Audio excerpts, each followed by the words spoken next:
the Security College will include all the commissioners, because you've just given one very good explanation for it. But the second is, if I may say so, that almost every topic could be involved. If we think back 4 years, never would I have been able to foresee how topics can be instrumentalized to drive a hybrid attack against us. Let's start with Russian gas. 4 years ago, we saw that Gazprom is not filling the gas storages as it should, but we did not draw the right conclusions. That was before the war started.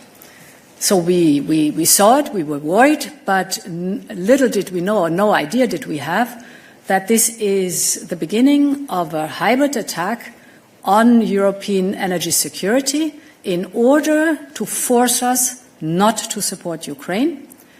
So instrumentalizing the overdependency. And then, of course, the storages were not filled appropriately, and Putin cut us off the Russian gas. The same was 4 years ago, a bit more, or 3.5 years ago, before the war, when all of a sudden migrants, mostly from Iraq, were at the Polish border. And Putin knew very well at that time this was our soft spot, and used migrants to drive a hybrid attack. We were used already to massive cyber attacks and all these topics. But by that, I want to say this is the Commissioner for Energy and is the Commissioner for Migration, for example. Without all this knowledge about hybrid attacks, we would never have thought in this wider sense. And therefore, the mindset of preparedness, as we have it displayed in the Ninister report, that you have to be wider in analyzing the threats, is an important conditio sine qua non for the whole college, for the Security College. Security College convene in due time. I cannot tell you the exact date, I'm sorry.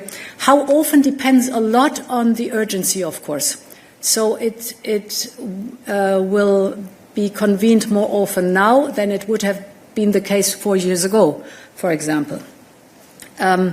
Important is that we get regular briefings from the relevant security services to be ahead of the curve and to remain ahead of the curve. So knowledge is important. In-depth knowledge of the security services is important. The analysis of the situation, the understanding what is coming, and of course then the political steer on different fronts where we have to deliver. I think it's important because I realize also in the discussions that we normally have in the college, we are very focused on the files that we deliver during that day. That's good. But this specific focus on what is the security landscape, what does the security landscape look like, where do I have to be attentive, what do I have to prepare potentially for something that is coming to be then able to deliver when it's necessary. Henry, please.